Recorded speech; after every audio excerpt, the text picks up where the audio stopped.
بسم اللہ الرحمن الرحیم۔ السلام علی من اتبع الہدی۔ ہدایت کی اتباع کرنے والوں کو راحت دو جہاں قرآن چینل کی طرف سے سلام عرض ہے۔ تمام تعریفیں اس پروردگار کے لیے ہیں جس نے ہمیں عدم سے وجود عطا فرمایا، اور لاکھوں درود و سلام ہوں محمد و آل محمد پر۔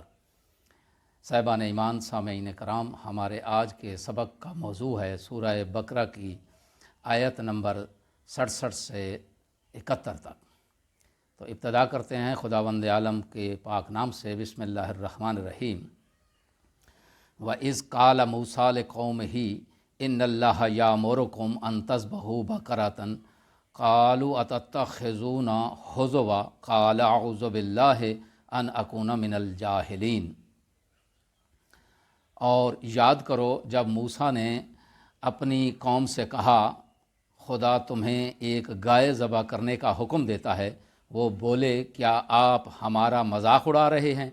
تو موسیٰ علیہ السلام نے کہا پناہ با خدا کہ میں تمہارا مذاق اڑاؤں اور مذاق اڑا کر جاہلوں میں سے ہو جاؤں۔ آیت نمبر 68۔ قَالُوا ادْعُ لَنَا رَبَّكَ يُبَيِّن لَنَا مَا هِيَ قَالَ إِنَّهُ يَقُولُ إِنَّهَا بَقَرَةٌ لَا فَارِضٌ وَلَا بِكْرٌ آوَانٌ بَيْنَ ذَلِكَ فَافْعَلُوا مَا تُؤْمَرُونَ۔ وہ بولے اپنے رب سے ہماری خاطر درخواست کیجئے کہ وہ ہمیں بتائے کہ گائے کیسی ہو۔ کہا وہ فرماتا ہے کہ وہ گائے نہ بوڑھی ہو اور نہ بچیا، بلکہ درمیانی عمر کی ہو۔ بس جس بات کا تمہیں حکم دیا گیا ہے وہ کر ڈالو، اسے بجا لاؤ۔ اگلی آیت نمبر 69۔ قَالُوا ادْعُ لَنَا رَبَّكَ يُبَيِّن لَنَا مَا لَوْنُهَا قَالَ إِنَّهُ يَقُولُ إِنَّهَا بَقَرَةٌ صَفْرَاءٌ فَاضِعٌ لَوْنُهَا تَسُرُّ النَّاظِرِينَ۔ وہ کہنے لگے اپنے رب سے ہمارے لیے درخواست کیجئے کہ وہ ہمیں بتائے کہ اس گائے کا رنگ کیسا ہو۔ کیا وہ رنگ کیسا ہو؟ کہا وہ فرماتا ہے کہ اس گائے کا رنگ گہرا زرد اور دیکھنے والوں کے لیے فرحت بخش ہو۔ آیت نمبر 70۔ قَالُوا ادْعُ لَنَا رَبَّكَ يُبَيِّن لَنَا مَا هِيَ إِنَّ الْبَقَرَةَ تَشَابَهَ عَلَيْنَا وَإِنَّا إِنْ شَاءَ اللَّهُ لَمُهْتَدُونَ۔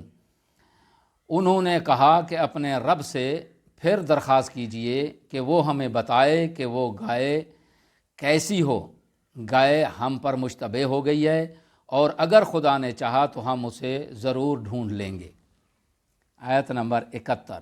قَالَ إِنَّهُ يَقُولُ إِنَّهَا بَقَرَةٌ لَا ذَلُولٌ تُثِيرُ الْأَرْضَ وَلَا تَسْقِي الْحَرْثَ مُسَلَّمَاتٌ لَا شِيَّةَ فِيهَا قَالُوا الْآنَ جِئْتَ بِالْحَقِّ فَذَبَحُوهَا وَمَا كَادُوا يَفْعَلُونَ۔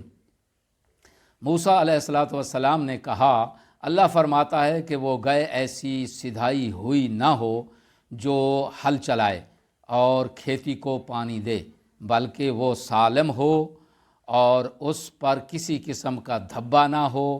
کہنے لگے اب آپ نے ٹھیک نشاندہی کی۔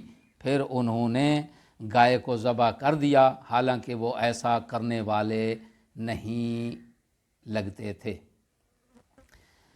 ان آیات میں استعمال ہونے والے چند کلمات کی تشریح۔ پہلا کلمہ جو ہے وہ ہے باقراتن۔ باقرہ گائے کو کہتے ہیں، اسی وجہ سے اس سورہ کا نام بھی اسی نام پر بقرہ رکھا گیا ہے۔ ہوزوا کا معنی ہوتا ہے مذاق اڑانا۔ اگلا لفظ ہے فارزن۔ فارزن کا مطلب ہے حیوان فارز، ایسا حیوان جو عمر رسیدہ یا کمزور ہونے کی وجہ سے جوتنے کے قابل نہ ہو، اسے فارز کہتے ہیں۔ اگلا لفظ ہے کلمہ ہے بکرن۔ بکر کا مطلب ہوتا ہے ہر چیز کا آغاز۔ آوان۔ آوان کا مطلب ہوتا ہے درمیانی عمر، جوانی اور پیری کا درمیانی جو حصہ ہوتا ہے اس کو آوان کہتے ہیں۔ اگلا کلمہ ہے ذلول۔ ذلول کا مطلب ہوتا ہے رام کر لینا، کسی کو مسخر کر لینا۔ اس سے اگلا کلمہ جو ہے وہ استعمال ہوا ہے توسیر۔ توسیر کا مطلب ہوتا ہے برانگیختہ کرنا، زیر و زبر کرنا، انقلاب برپا کر دینا، اس کو کہتے ہیں توسیر۔ اگلا کلمہ ہے حرث۔ حرث کا مطلب ہوتا ہے کھیتی باڑی کرنا۔ مسلماتن، مسلماتن کا معنی ہوتا ہے سالم اور بے عیب، شیعاتن جو آخری کلمہ ہے اس کا مطلب ہوتا ہے داغ، دھبا، تل وغیرہ۔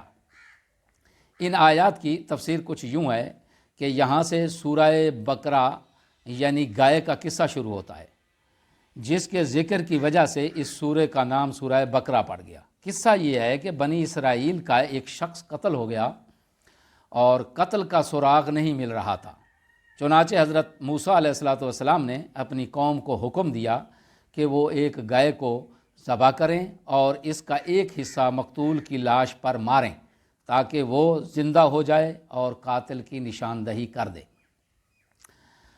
واقعاتی ترتیب کے لحاظ سے پہلے قتل کا اور بعد میں گائے ذبح کرنے کا تذکرہ ہونا چاہیے تھا، لیکن چونکہ یہاں آدمی کا قتل محل کلام نہیں بلکہ گائے ذبح کرنے کے سلسلے میں اسرائیلیوں کے لیت و لال اور ان کی سرکشی اور نافرمانی کا مقصد کا بیان مقصود ہے، اس لیے گائے کا واقعہ پہلے مذکور ہوا، اور علاوہ ازیں سبب کے عدم بیان سے ایک تجسس پیدا ہو جاتا ہے کہ آخر گائے ذبح کرنے کا حکم کس لیے دیا جا رہا ہے۔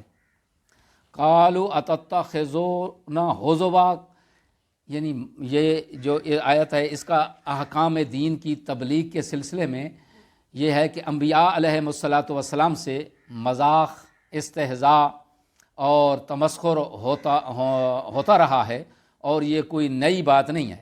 آیت کی روح سے حضرت موسیٰ علیہ السلام نے اس عمل کو جاہلانہ قرار دیا ہے، جاہلانہ باتوں سے برات کا اظہار کیا ہے اور فرمایا ہے اعوذ باللہ ان اکون من الجاہلین۔ اس سے ثابت ہوتا ہے کہ انبیاء علیہ السلام معصوم عن الخطا ہوتے ہیں۔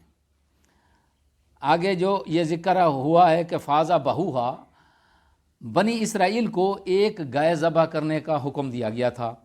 وہ لوگ اگر حکم کی تعمیل میں مخلص ہوتے تو فوراً ایک گائے کو ذبح کر دیتے، لیکن وہ فرمان برداری پر قلباً آمادہ نہیں تھے، اس لیے وہ طرح طرح کی حیل و حجت کرنے لگے۔